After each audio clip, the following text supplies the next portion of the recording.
Hola, ¿qué tal? Sean bienvenidos a un nuevo video de Aprendiendo Fisiología.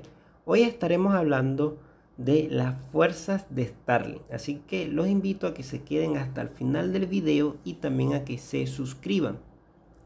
Lo primero que debemos de hacer es definir qué son las fuerzas de Starling.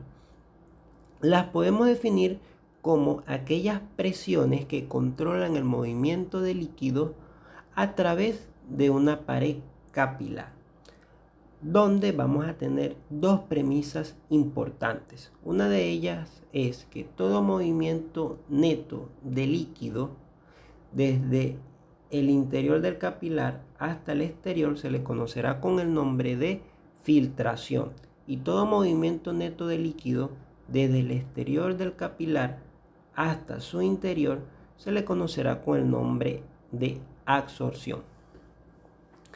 Se le conoce como fuerzas de Starling en honor al científico que la describió. En este caso, Starling describió 4 fuerzas importantes. La primera de ellas fue la presión hidrostática capilar, o también llamada presión capilar, que la podemos definir como aquella fuerza que favorece la salida de líquido desde el interior del capilar hasta el exterior, en este caso a lo que es el espacio intersticial. Y esta fuerza va a depender de las presiones que se hallan a nivel de lo que son las arterias y las venas. La segunda fuerza que describió fue la presión hidrostática intersticial, o lo que es lo mismo decir la presión del líquido intersticial, que esta fuerza más bien favorece a la entrada de líquido desde el exterior del capilar hasta el interior. Esta fuerza más bien se opone a lo que es la presión hidrostática capilar. La tercera fuerza que describió Starling fue la presión oncótica capilar, también llamada presión coloidosmótica plasmática. Esta fuerza la podemos definir como aquella fuerza que favorece la entrada de líquido desde el exterior del capilar hasta el interior, y esta va a depender más bien de lo que serán las proteínas plasmáticas que se hallan en sangre. Y por último tenemos la presión oncótica intersticial, también llamada presión coloidosmótica del líquido intersticial. En este caso, esta fuerza favorece la salida de líquido desde el interior del capilar hasta el exterior. En este caso se dice que esta presión oncótica del intersticio también depende de las proteínas que se pueden hallar a nivel de lo que es el intersticio. Sucede que las bibliografías refieren que en la mayoría de los tejidos no se encuentran, o más bien a nivel del intersticio de los tejidos, no se encuentran muchas proteínas, o más bien es casi nula su existencia. Esto es un dato muy importante que nos va a servir más adelante. Ahora que sabemos esto, vamos a estudiar ahora lo que será la ecuación de Starling. Para poder entender correctamente lo que será la ecuación de Starling, necesitamos saber dos puntos muy importantes.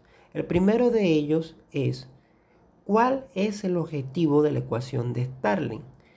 El objetivo de esta ecuación será determinar la filtración neta a través del capilar. Esto es muy importante. Y lo segundo que debemos de saber para poder entender correctamente esta ecuación es que tenemos que tener claro cómo esta estará conformada, que será lo siguiente que vamos a estudiar a continuación. Esta ecuación estará conformada en una primera parte por lo que será el coeficiente de filtración, que estará determinado por dos puntos importantes. El primero de ellos será la permeabilidad que tendrá la membrana para las determinadas sustancias en esa pared capilar. Y como segundo determinante importante en este coeficiente será el área de superficie que tendrá esa membrana o esa pared. Esta fórmula también estará conformada por la diferencia que habrá entre lo que es la presión hidrostática capilar y la presión hidrostática del intersticio.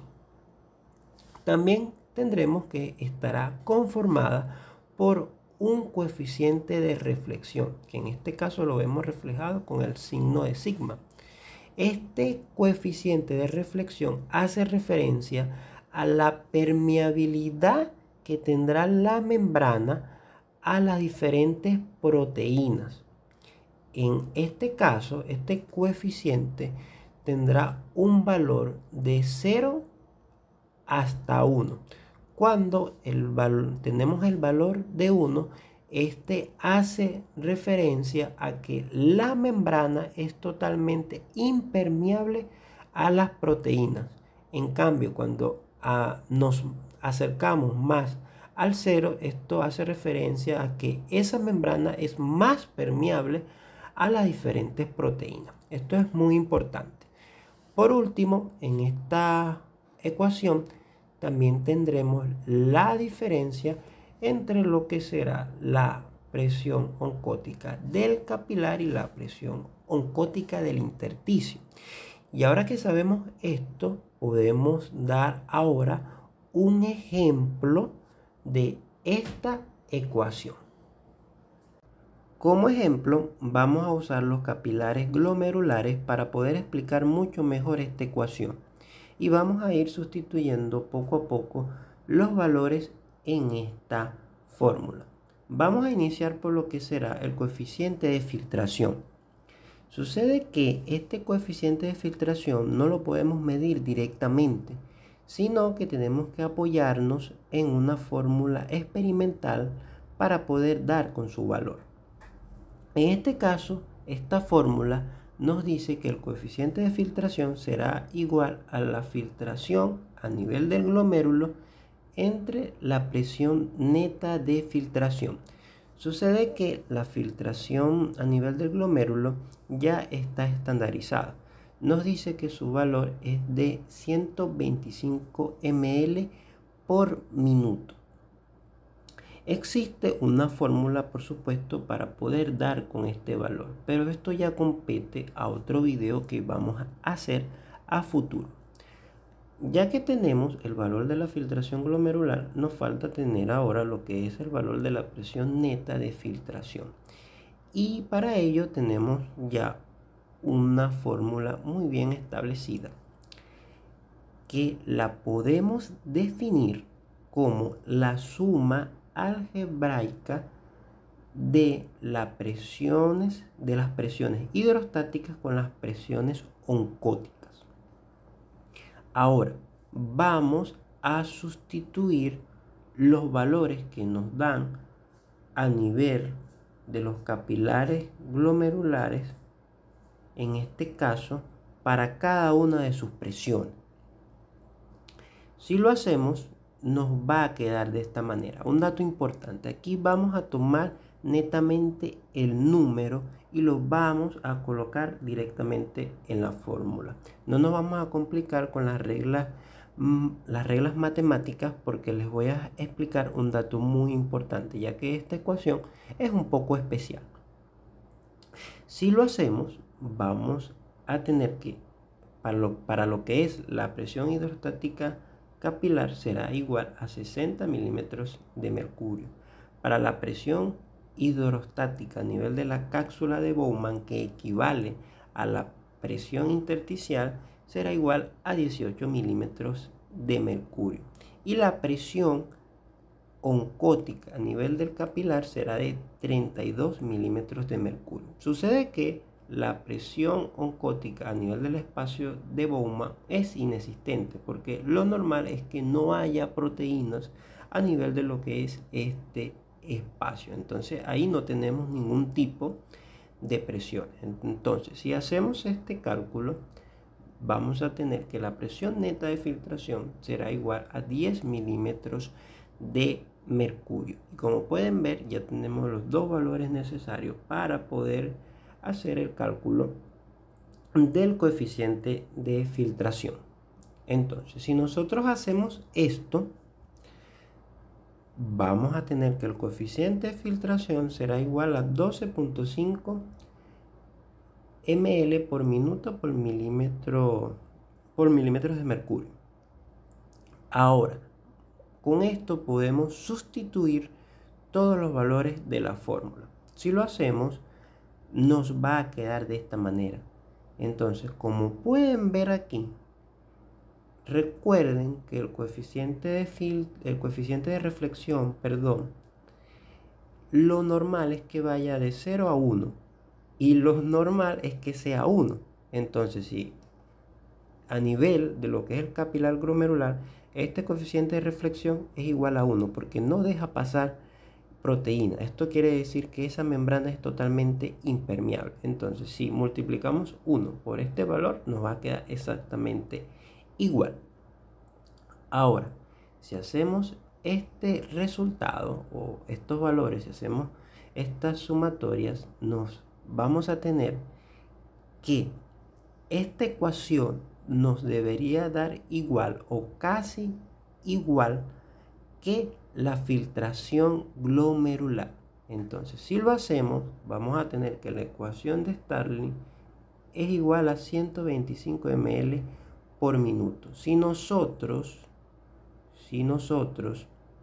tenemos un valor diferente a esto, nos quiere decir que hay alguna alteración a nivel de la pared de esos capilares y por lo tanto vamos a tener una modificación a nivel de las presiones.